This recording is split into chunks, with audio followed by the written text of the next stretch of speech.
Hello there. My name is Major Greg Arabian. I'm a major in the United States Air Force, honorably discharged. I'm the director of the Oral History Project of the Corporal Paul S. Marsubian AMVets Post 41. And the date today is November 10, I guess, right? November 10. Yeah, November 10, 2003. It's the day before Veterans Day of 2003. And today we're taking the oral history of one of the veterans of our Post 41, Aetna Tashjian, and he is going to tell us about his experiences, his feelings of his service with the United States Air Force. Today there are 19 million war veterans living in the United States. Every day we lose 1,500 veterans because of old age.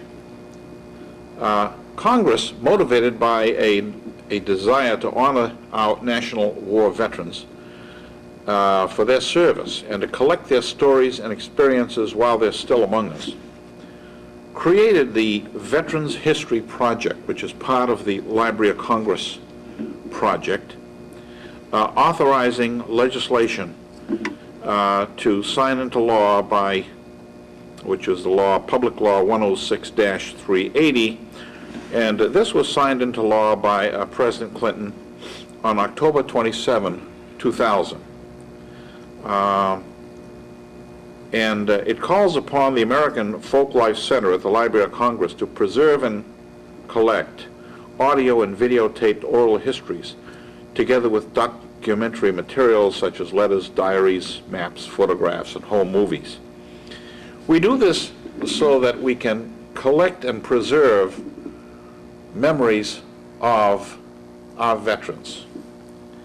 And the reason we want to do that is to provide information and inspiration to generations that come. We have no idea as to when anyone will see this video, probably long after we're gone. But the object of these oral histories is not only to provide information and inspiration, but it is to help the public at large realize that freedom is not free. Freedom is bought at the sacrifice of careers, lives, blood, sweat, and effort of those who have gone before us.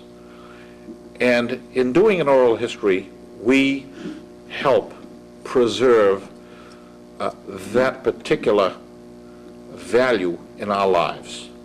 The United States of America is the freest country in the world, and we're proud of that. But freedom demands sacrifice. And the oral history we take today will help show what kind of sacrifice is demanded by freedom. Without that sacrifice, we would not be free today. And so let's start today with the Oral History Project. I'll get out of the picture and we'll concentrate on you, Aetna, okay? Okay. And Aetna has also signed a release which allows us to release this information to the public at large, be it the Watertown Library, the Watertown Veterans Agent, the Library of Congress, or any other media that wishes to air the results of this project. So let's, okay, Aetna, why don't we start with where you were born and brought up?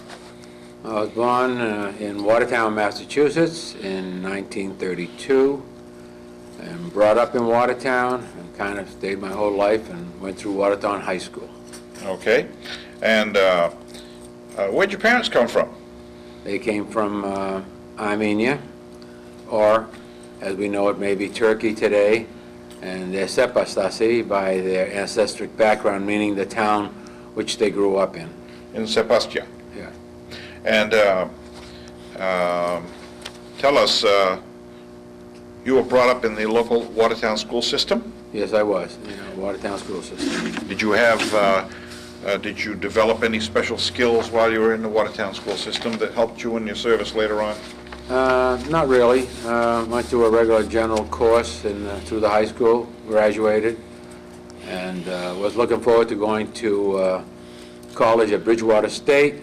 Finances were pretty tight in those days, and wanted to be a teacher in math and maybe teach some sports. But due to the lack of funding, I chose to join the Air Force at that time, which was in 1952. So were you drafted or did you actually enlist? I enlisted. Now, in that time, the Korean conflict was raging, was Right. it not? That's true. And you enlisted while the Korean War was raging? That's true, yeah. Were there any feelings of loyalty or honor or duty connected with that? Well, actually, honestly, we went into the service because we couldn't afford to go to college, and we thought that maybe going to the service and helping out there, that maybe we'd get education in the military. So the fact that there was a GI Bill and other service benefits did play a part in your wanting to enlist? We weren't that educated about GI Bills at that time, or did we know what kind of insurance we wanted. All we knew is that we would be out of the responsibility of our parents. Work was not easy to find with a high school education only, so the military looked like the best place to go. Okay. And so why did you pick the branch, the service branch, the United States Air Force? Why did you pick that? I was always interested in airplanes, and I thought that it would be more in line with what I was interested in, and I thought maybe if I went there and they gave me an education, I could end up being a pilot. Do you recall your first days in service? Yeah, we went into Boston. I think it was Post Office Square. I'm not 100% sure. And we enlisted. Then we had to go back for a physical. And next thing I knew, I was on a train going up to Sampson Air Force Base in New York for our basic training. And I had enlisted, or went to the enlistment office with another friend of mine. But when we got there, he changed his mind and went home. So I was left by myself. All right. But you still went ahead? I still went ahead with it, and I felt a little lonely, and I had no friends when I got to Sampson, so the people I went through basic training with became the first people in the military that I got to know. Did you develop friendships in the service? In basic training, few people, but we all went different ways, so actually after basic training, I didn't meet those people again in my military 4-year career. What did your basic training consist of? It was primarily going through a series of tests, physical training, firing guns, learning how to fire guns and control weaponry. But I feel most of my training there was going through all kind of testing so they could know where to send me after basic training that would help the Air Force. Did that testing show where your strengths were? And yeah, I was a little surprised. It showed that I should be in electronics. really? Yes, and that was not anything that I was interested in prior to joining. And so they sent me to Laurie Air Force Base for basic electronic course. And after a basic electronic course, they sent me into radar training and radar repair. And from that, they sent me to an operating squadron, which was at Ethan Allen Air Force Base in Vermont, Winooski, Vermont. And I got there, and I was trained to work on E4, 5, and 6 radar fire control systems. And that was on an F-86. When we got there, and after we got stationed and located in our barracks, we went to the flight line to meet with the non-commissioned officers and the officers of the radar group. And we went out to the field to look at the airplanes, and lo and behold, the airplanes on the runway ramp were P-51s. Mustangs. Mustang. Oh, yeah. And they didn't have any E-4, 5, and 6 systems in them. And they said, well, you're kind of early. Our F-86 haven't arrived yet. But we have these P-51s. Can you work on their radar, which was their IFF systems? And we said we had no training, but if we had to, we could look at schematics and do the best we can. What's an IFF system? Identification of friend or foe, so that when the airplane's flying, you can tell if they're a U.S. aircraft or an intercepting aircraft. How do you do that? Well, basically, it has a electronic coding system which sends out a beacon, which is picked up by an antenna on the radar set, which is different than a detecting radar. It's actually a transponder. Something like when you go through the Mass Turnpike today. Oh, really? On the fast lane. It puts out a beacon so they know your car from anybody else's. I see. So they did have P-51s there at that time. That's what they had. That's all they had was P-51s. And that's what was defending the northeastern portion of the United States at that time as an air defense command.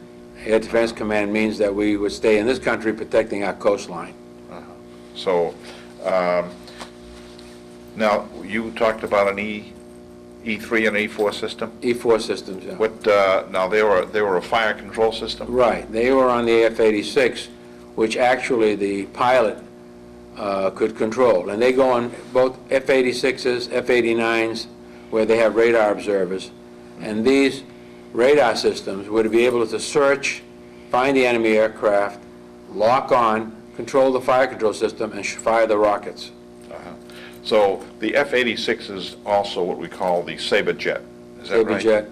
And later on it was refined into a Super Sabre. That would be the F-100. Right. And well, they were the Century Series aircraft, actually, they came into, F-86, F-89, F-94. The 89 and 94 were two-seaters. The 86 was a single-seater. The pilot had to do everything. so you were trained in that. In that maintenance, alignment, and repair of the fire control systems for the radar. How would you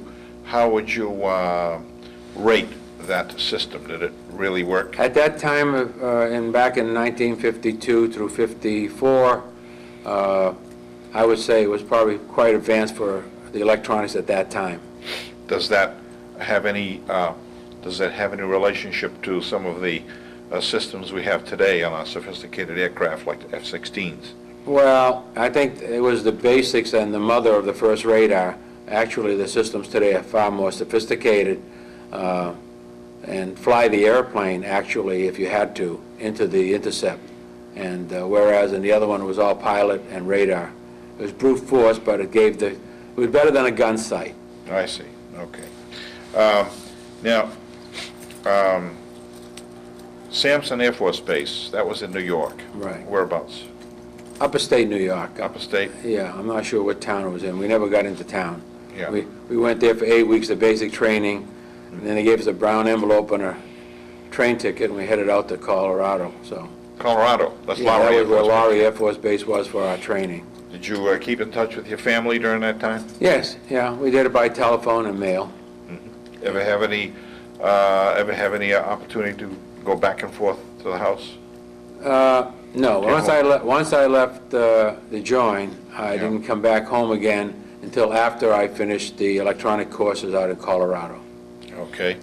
And when you went to Colorado, how was your service? How was your service life there? That was pretty good. You had school, Yeah. and then you had some basic military requirements, and after that you had the time off. Was it more of an educational experience? That's really what it all was. It was just a schooling and education. You had homework also, and you had classroom. And classroom was quite long. If I'm not mistaken, we were in class at least 6 hours a day.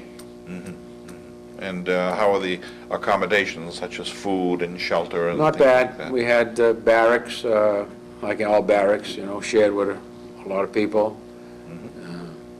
General showers, and we had a great cafeteria. You did? Wasn't bad. Okay. Now,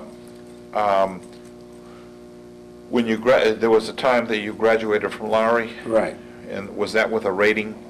Yeah, I think I came out of Lowry, They call it AFSC, don't they? yeah, AFC, AFSC, Yeah, Air Force yeah. Specialty Code? you're right, Yeah. yeah. And, And I came out, and I think I was probably A3 or A4. I'm not sure of the number now. Okay. Was that a single stripe, double stripe? Single stripe. So you had you were airman first class? First class when I left Was it airman school. first class or airman third class, I guess? Yeah. Airman third class. Well, I got the Lowry as just a recruit, no stripes, Yeah, and I came out of school with one stripe. with one stripe. Okay. And then from there, you went to Ethan Allen. Ethan Allen Air Force Base, and That's in Vermont. Vermont. It's in Winooski, Vermont. It's right next to the St. Michael's College. Uh-huh. And the Air Force Base was part of the Burlington Municipal Air Force field. We had one side of the field was military, and the other side of the field was commercial. Oh, yes. And so tell me, did you ever take a flight in a P-51? You know, In a P-51? P-51 that you worked on? No, you can't. It's only a single seater. It's a single-seater. Yeah. They did have double-seaters. Not on a 51. No? No. Okay, all right. So are we able to take care of their IFF? We worked on their Electronic. IFF, but that only lasted about 4 months, and then they started cycling the 51s out for the F-86s were starting to come in. And as soon as the 86 came in, they just sidelined the 51. They didn't care if their electronics worked or not. They were just looking to keep the engines running. They could fly them back or wherever they're taking them. And the 86s took over, and that was the main mission at that time. Did you have F-86s at Lowry before you went to Winooski? No, we never So- worked on the airplane. We only worked on the electronics. What did you think of the F-86 when you first saw it? It was quite impressive. The pilots that came in with them were real hot shots, very young, more interested in flying than learning about the electronics. So actually the pilots got a lot of training from us on how to use the radar. Using it is the simple part of it. Our maintenance was the most difficult. And we had to pre-flight these radars every day to make sure that they were always ready. Because in Air Defense Command, the aircraft are kept in alert hangars. And they have alerts because the early warning systems would alert an unidentified aircraft or something approaching, and then you'd have to scramble. And when you're on alert duty, you're on 24 hours, and then you get off, and that's what the pilots do. And they sleep at the alert hangar and so forth. The rest of the base is normal operation. But then we had 6 alert hangars for 6 aircraft. And how many, you had 6 aircraft on alert? All right. Okay, and you had to constantly check to make sure that the systems worked? We cycle the crew and the maintenance people to the alert hangar periodically. But you only stayed on for 24 hours because you were on really alert. Did your unit also have a 24-hour cycle? Were you No. also on 24 hours? No, just the alert hangars. The other one was a normal work day. You went in about 7:30 in the morning and worked till 4:30 in the afternoon. And you were stationed at Ethan Allen. Right. How'd you like that duty? It wasn't bad. It was, a regular work day. You had to be on duty from normally 6 in the morning until probably 6 at night. And then, between your activities, maintenance, and military needs of the commander. And then after that, you're on your own. From 6 at night until 6 in the morning, you can go anywhere you want. How do they keep you motivated? Anything special that they did there? That was really the job of the non-coms of the radar department, to make sure that we had a high efficiency up rating against other fighter squadrons. And they used to have little competitions. And then later on, we started assigning certain airplanes to certain crews. And then you make sure your 1 or 2 airplanes you were assigned to with your crew was always ready over the other people as a way of growing. This is how you get promoted too. I think that's how I got my 2nd and 3rd stripe. Okay, so you did have the competitions there. Right. Yeah. Was there any fear at that time that we would be attacked? I think they always gave you that fear. That's why you were there. That the Cold War was going on, and there was never any fear, even though it was a Korean War, that we'd have an invasion by a Korean. But the Cold War was going on too, and they were worried more about the Russian invasion. How about security of the base? It was there. You had security pretty well Yeah, secure? you had to have security in and out of the military area and also onto the main base. Really? Yeah. Because today, security is a big problem. Well, it's a lot more today than it was then. A lot different, Right. yeah. So you did have a chance to interact with the local population? Right. Was that in Burlington? Burlington and in Winooski, right. Winooski? Yeah. Being young airman, you know, there are two big colleges there and a lot of little pubs. Uh-huh. And most of the GIs went down to the local pubs. Yeah. And did you develop friendships amongst your group? Off the base, I only made one or two friends that stayed with me that I met in town during my time I was there. After 2 years at Ethan Allen, and Yeah. after I had earned my third stripe, I was dating a young lady here in Boston, which later on became my wife. So what happened is that they were planning to send me back out to school, what they call non-com school, to get advanced training. And my wife Roxy and I decided maybe we should get married. So what happened is that after I was in the service 2 years and just before I went back out to Laurie, I came home, and on Halloween Day, we got married. That's Halloween of 54. 54. Halloween of 54, we got married, and we both then drove out to Laurie Air Force Base. She was working for the telephone company here, AT&T, and she got transferred to the Mountain State Telephone Company, and she went to work there, supporting me, I think, while I went on to advanced school. But where I was married, I didn't have to live on the base, so we rented a small apartment. And my duties only were to go to school. I had to do no other military marching, parades, or inspections. So I would get up in the morning and take her to school, to work, go to school, and then come back and wait for her to get out of work and go pick her up. You were in uniform, of course. I was always in uniform, yeah. Always in uniform. Yeah. All right. So that part of your life was reasonably enjoyable. Right. And then when we finished... Now tell us about this advanced training you needed at Lowry. You had been at Lowry to work on these systems. Right. Did they find out later that you needed advanced training? No. The people that they put the advanced training, they assume would go on to be career military. Uh-huh. And what they do is they invest, again, in you to go to advanced training, which is not only the advanced electronics, but management. Uh-huh. And that's where you came in. And that's where I went. And when I came out of that, I had my fourth stripe, which made me a non-commissioned officer at that point. That's how I got my staff sergeant stripes. Okay. And then we came back, my wife and I, and went to Ethan Allen Air Force Base and found out she was pregnant then. And we stayed there until she got further along.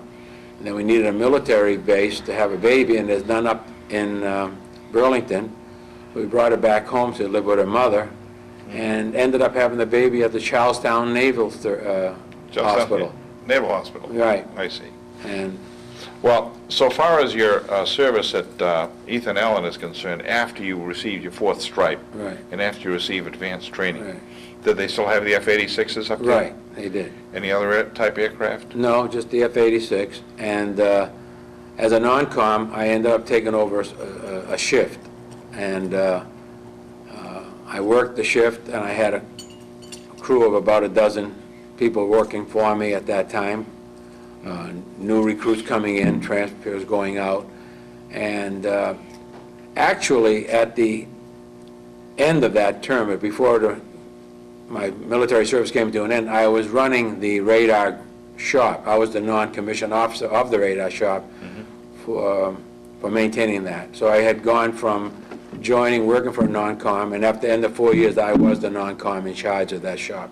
How long does it take to train these people? These people that were under you also had to go to Lowry. They went to Lowry. When they came out of Lowry, like I did the first time, and they come back, they're not allowed to work on the radars themselves. They always work with a higher ranking person. How long did it take them to get their basic training in this system, the E3 and the E4? Before you can really trust them, it may take as much as 6 months. So it takes a little bit of education. Yeah, the radar is quite complicated, and the test equipment is complicated itself. The equipment you use to check the radar is as complicated as the radar, and So you it have to know how takes- to interface the two together. So it takes some time to Right. learn that. Yeah, you have to realize that when you're checking this, you're not only checking the radar, but the firing mechanism. And on an F-86, it has 24 rockets that drop down in a pod. So sometime when you test that, we have to jack the airplane up, close the wheels to lock the micro switches, otherwise it won't work. And with dummy rockets, you have to go through the whole sequence of watching how the system and the radar drops the pod. Okay, so these are being fired from a pod that drops down rather than from the nose. Right, nose or the wing, right. Okay, so it would be necessary for the government not only to invest time in training, but also it would require a certain amount of service on the part of the serviceman. Right. It required him to give you a commitment that he's going to serve so long. Yeah. Well, try to answer your question another way. Now, how do you really know that your radar in your plane is working when it needs to work against an intercept? The answer to that is that once a year, your squadron would go down to Yuma, Arizona, and have live firing against flying drones. And there were actual competition between each fighter interceptor squadron. And then you'd know if your radar was really working against the drones. And we did pretty well. We had a pretty good... Really? Yeah, I think we got one, if not two, commendations for our fighter group. Did you have any occasion to either view or evaluate some of the efficiency of all of these fire control systems on aircraft that were actually in Korea against the MiGs of North Korea? No, these aircraft aren't really can't be flown against the MiG. These are air defense kind of aircraft. They're not what I call fighter aircraft. The F-80 was really used in Korea at that time. The F-86 was, the Air Defense Command was only for intercept of airplane. It would intercept bombers. Oh, I see. You see, when you're worried about your country being invaded, they don't invade it with other fighter planes. They invade it with bombers. And this airplane, F-86 with its pods, would be against bomb aircraft. But later on, we did use F-86s for fighter against fighter. That was in Korea. That was not the F-86D. That was a different F-86. Okay, so what model did you work on? F-86D. F-86D. D, Oh, I defense. see. Okay. Well, that's quite a bit of an education. You had an opportunity to go to Yuma, did you? Yes, a couple of times. And tell us something of your experience down there. Well, I Was think it just TDY, temporary duty? Or temporary duty, right? This is, again, to test the radar, give efficiencies to the pilots to use the radar in live operations. And like I said, they would fly against drones, and there would be competition against other fighter squadrons. I guess the only incident that I can recall that was interested is, as I told you earlier, the F-86 has a pod that drops down with 24 rockets. And when you test it, you have to jack the aircraft up, and you unload the rockets, obviously.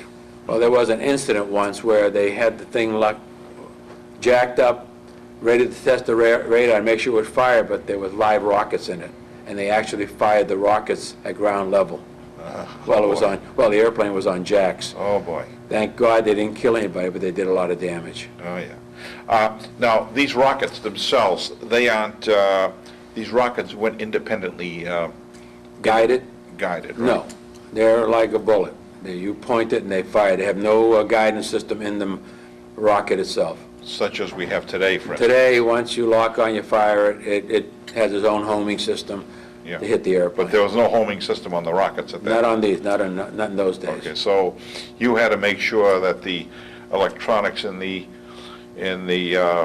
fighter aircraft, We're the interceptor accurate, aircraft and were it was accurate. pointing the right way, and when he pressed the button, it struck. it shot it down. Okay.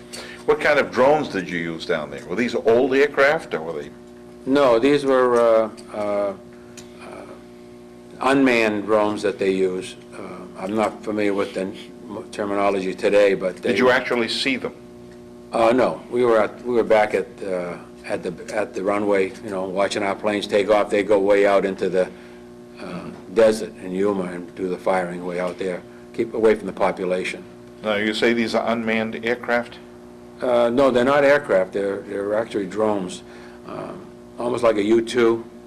Mm-hmm. You know, they just rocket-fired drones that just fly for a short distance. There's probably, They're fired from the ground, and then while the airplane's up there, then he has to go find it, lock on, and well, would you say that this is a way that we got rid of some of our older aircraft?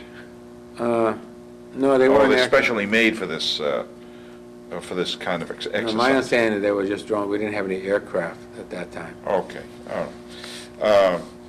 Now, how long did you stay in Yuma? Normally, Yuma was a 6-week, sometime 8 weeks, depending on. And what was the happened. base down there? It was Yuma Air Force Base. Yuma Air Force Base? Yeah, Yeah, pretty hot? pretty hot. You slept in tents, and you had to worry about Gila monsters and scorpions, and you always shook out your boots before you got dressed in the morning. Really? Yeah, and I guess the fun part of Yuma used to be that at night everybody went over the border to Tijuana. Oh, yes. That's not, Tijuana wasn't too far away. No, it wasn't. Yeah. Your wife was with you? No, not on those. Not at a temporary? I never went to Tijuana. Yeah, yeah. Well, that's okay. It's all right for a married man to go to Tijuana. Yeah. But how far is Yuma from Tucson? I don't know. I Idea. don't remember. You never It's went quite- to the it's quite a boneyard way. there? It's quite a way. Quite a way. Yeah. So it was pretty much of an isolated You're really place. isolated. You don't go anywhere. There's no town of Yuma of any interest. I mean, you stayed on the base and used the facilities there, you know, the NCO club, you have your dinner, cafeteria and so forth, or you went into Tijuana. Yeah. You couldn't So do that every day. you say there was no town of Yuma, There is a town, but it's nothing there to really? draw you. When's the last time you went there?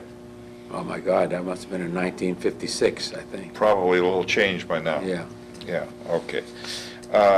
You say the food was okay, you had entertainment there, did you have movies and things like that? Yeah. You have movies, keep you busy at night if you didn't want to leave the base. And you had friendships with your, Yeah, we had a 37 was a very close-knit squadron. I made a lot of friends there, and I kept those friends for many years after we got discharged. that's the 37th Fighter Interceptor 37 Fighter Squadron? Interceptor Squadron, right. Do they still exist now? I don't think so, no. Yeah. I've lost track of them and most of my friends. It's been over 50 years. Mm-hmm. Yeah. Okay. Now, I think you said that you went back and forth from Yuma to, yeah, and that was for the purpose of evaluating your... Evaluating the aircraft, the pilots, and the whole squadron. Squadron evaluation. So the F-86 that you worked, F-86s that you worked on, they were still active by the time you got out of the service. Yeah. Yeah. Yeah. And that was from 50, I that was went from in 52 to 56. 56, right. Okay. Now, tell us, you remember getting a Presidential Unit Citation for your efficiency in your squadron, you recall that? Yeah, I recall something like that. It's kind of, doesn't stay with me too much, but I think the squadron in the 4 years had a couple of citations for performance down in Yuma and efficiencies of being up and ready, you know, as alert efficiency. Yeah. Who was the commander of your unit? Do you God. recall? Was No, he a I'm colonel, sorry. a general? There was two there. They were called a base general and he base commander, but he wasn't a general. Yeah. He was only a colonel. But he was a base commander, which had really nothing to do with the squadron. Right. The squadron commander was a lieutenant colonel. Okay. And we never interfaced much with him. Only once in a while he would make a speech. And we had a lieutenant that ran the electronics shop. And like all the military, we, the non-coms, really ran the operation. Okay. Now, did you have a non-commissioned officers club Yes. at Ethan? Ethan Allen had a non-commissioned NCO club, right. Okay, and you had functions there? How did Well, you- we had functions there, and we would go there once in a while with my wife and so forth. All right. Now, how did you, now you went in when the Korean War, or Korean conflict was raging. Right. How did you feel about that? Well, we would hear things about what was happening over there. We would get reports from some of the officers, would give reports. There was a military newspaper that always, that they passed out or you could get. And we felt we were very lucky being over here and then in that fighting over there. I guess it was a lot different. It felt differently in the service, being in the Air Defense Command rather than being in a, on the ground in Korea. Yeah.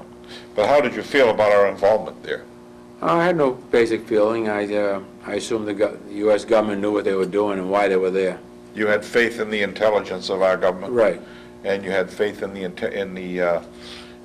direction in which we were going? Right. I had no adverse feelings about that at all. I felt that the government knew what they were doing.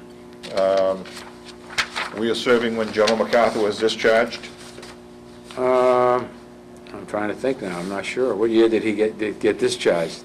No, I think I was out of the service by then. You were? wasn't I? Okay. Yeah.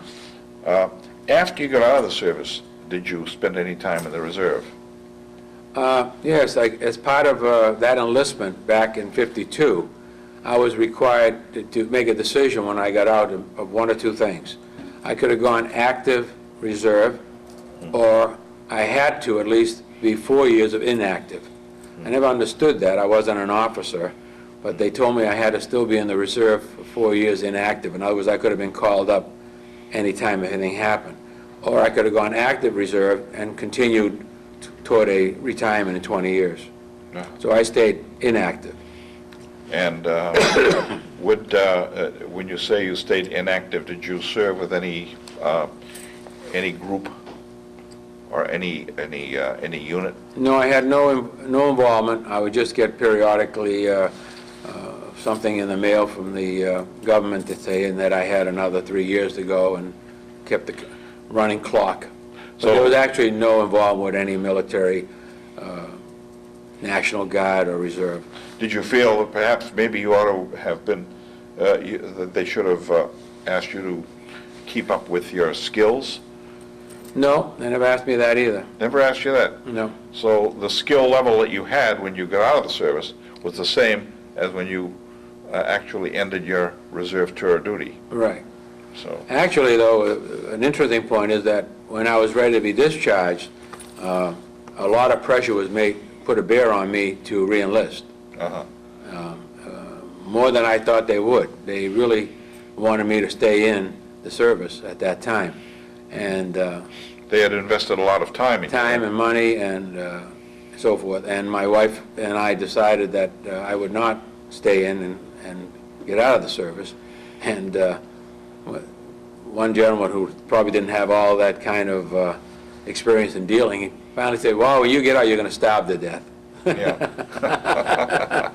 So in other words, trying to fight me, you're here, you got this military support, and if you get out, you're going to starve to death. So we still left, and we didn't stop. Yeah.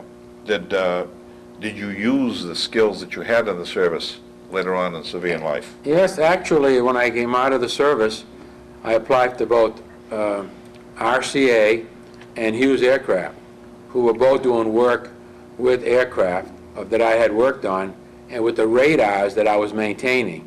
And to make a very long story short, I got an offer from both companies 2 weeks after I got discharged. One was in California, Hughes, and one was at RCA here in Waltham, Watch Factory, with a little flight facility at Hanscom Field. And I went to work for them on that radar. And I realized when I got there, they had 3 airplanes using the E4, 5, and 6 radars, and none of them were working because no one knew how to use the test equipment. So when I went to work there, and they hired me at $80 a week, Really? within 1 month, they called me back in and they said, Mr. Tashjian, we made a mistake when we hired you, and my heart dropped like, I had a Yeah. baby and a wife and all that, and I said, I'm going to get fired already in 2 weeks. Maybe Yeah. I should have stayed in the service. And they said, we made a mistake when we hired you. We didn't realize what experience you have, and we're going to give you a raise to $100 a week from 80, and it was only 2 weeks after I was hired. Yeah. So I was pleased, and that's what started my career. Was that level better, the monetary compensation, was that better than what you had been getting in the Oh, service? yeah, much better. Yeah. Yeah, we were getting I think a little over $100 a month in the service, and I was getting $100 a week working. Yeah. And I also then took the GI Bill and started going to Northeastern University at night, which the government paid for. So That's right. between Northeastern at night and working for RCA, and I got a lot of very special assignments at RCA that helped my growth and electronic background. Uh-huh. So you were working at Hanscom Field with RCA. With RCA. Yeah. And at that time, I started flying as a radar observer, as a civilian working for RCA. Really? Yeah. Now, what did you fly? The F-89, and then later on, the F-101 Voodoo aircraft, which is the next generation interceptor.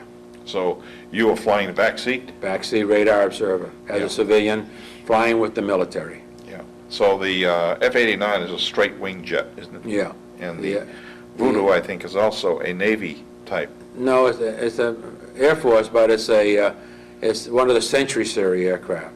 It has a speed of Mach 4, 1.4. It was a Okay. supersonic aircraft. So you actually had to do not on-the-job training, but it was on-the-job work with Right. those aircraft. Well, what at that time RCA was doing is they were taking the E4 system, radar, and they had developed a interface box that would tie that radar with the flight controls of the airplane, the autopilot, so that when you did lock on, this is the first series of that, when you locked on with the radar, then this box that RCA made, would interface the electronics into the flight control so that it would fly the airplane as an intercept, which turned out to be later on the most advanced systems. So Did it still have that pod that dropped in? no, the 101 had different kind of rockets on the underneath. Now, the 101, what That's a two-seater, two-jet supersonic aircraft. is that the Voodoo, they call the it. Voodoo? Okay. Because the Made by successor McDonnell. to the successor to the The 80 Saberjet was the F-100. Successor to the 89, the old 89. I see. And it's made by the McDonnell aircraft. Okay. How did your wife feel about your flying in these jets? Well, we were young and crazy at that time. I did a lot of crazy things, flying jets. In fact, my first 10 years of work in industry, I spent as much time in the air as I did on the ground. Not only with the jets, but I was also one of the top people that did the ALRI program, which is the first aircraft for early warning, AWACS. Oh, yes. The ALRI was a 121 Constellation aircraft. It was the first step before they got into the AWACS. And I was flying every other day, 14 hours a day in the air off the coast, flying out of Otis Air Force Base at that time. Did you have to develop any special skills? I got for the flying? skills trainings from Raytheon, RCA people, and also whatever skills I learned going to college at Northeastern. Did you interface well with the military that you actually flew as a civilian? I had a wonderful time with the military. We had a very good rapport. Really? I made some very good friends. Uh-huh. And so you flew in the Voodoo and in the Constellations? Right. Four-engine plane? Right. It's a beautiful plane. Yeah. I think they called it the 121, didn't they? 121, right. Yeah, right. We used that in transporting ourselves on TDYs from Florida to Africa. Yeah.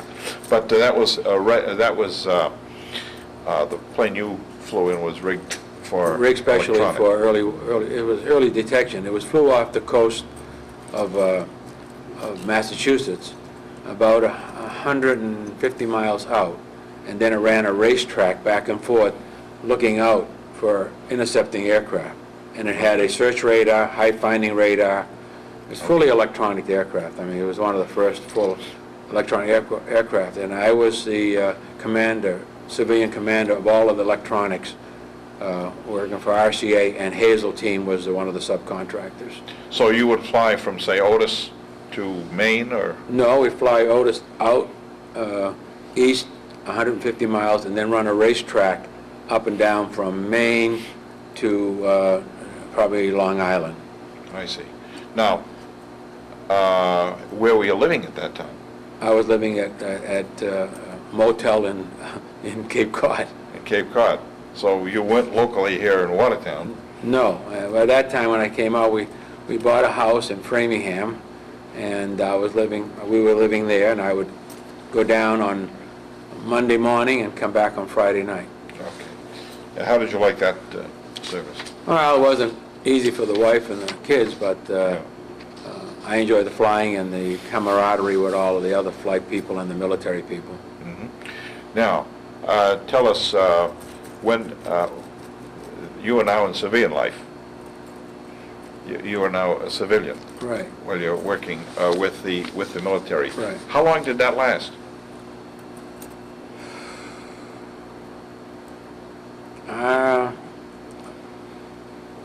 On and off, almost 10 years.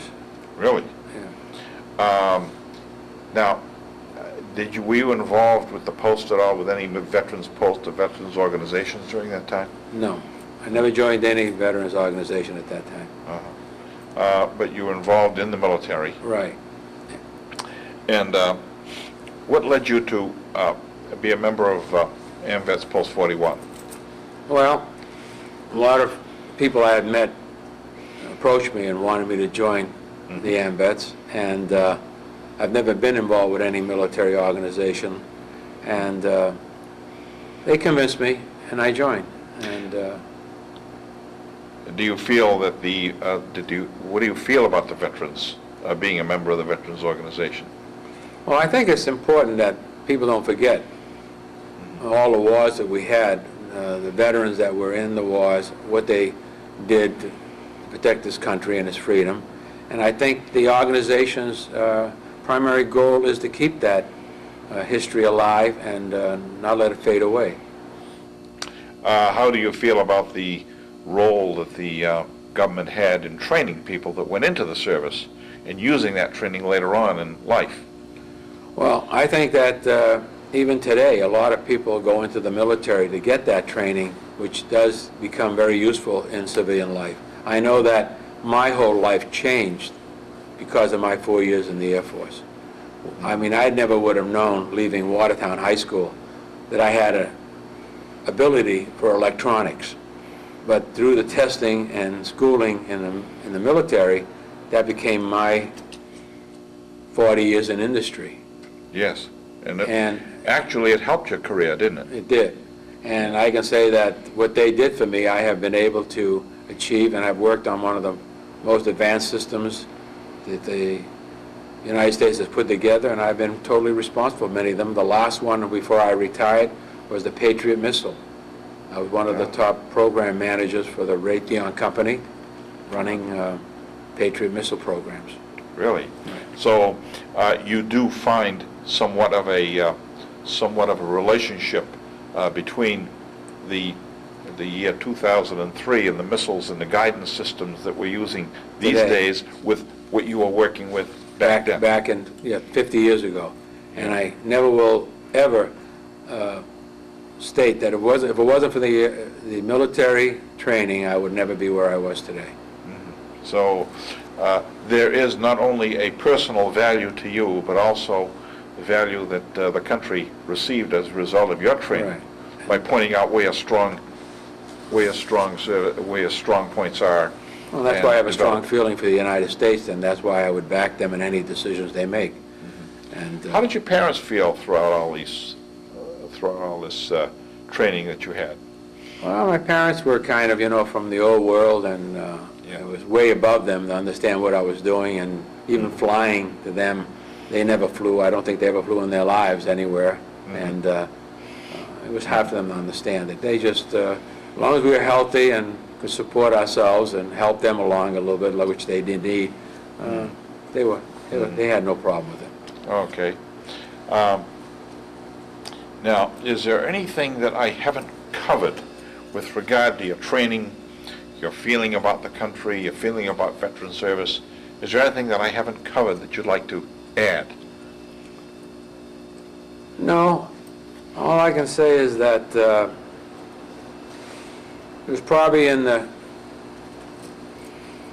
Someone upstairs had an idea that when I got out of high school, that instead of going to Bridgewater State College to be a teacher, that the military was the right way to go.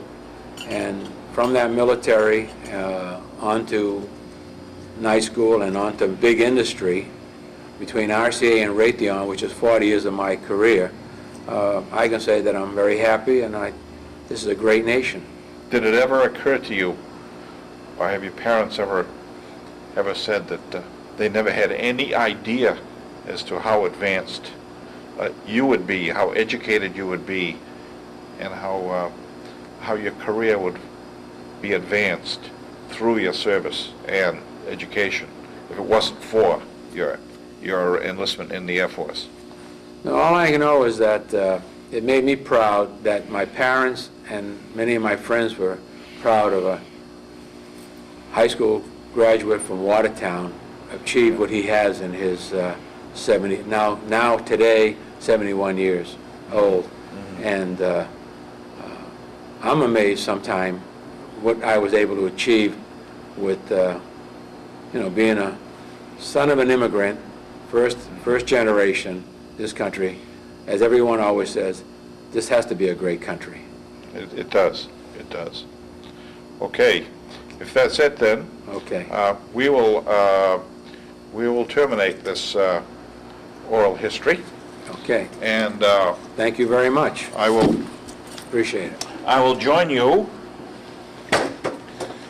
and I will say that I think that we have seen an oral history here of someone who not only furthered his personal career, but also through a feeling of wanting to pursue a personal career and use that with a sense of duty to his country, Right.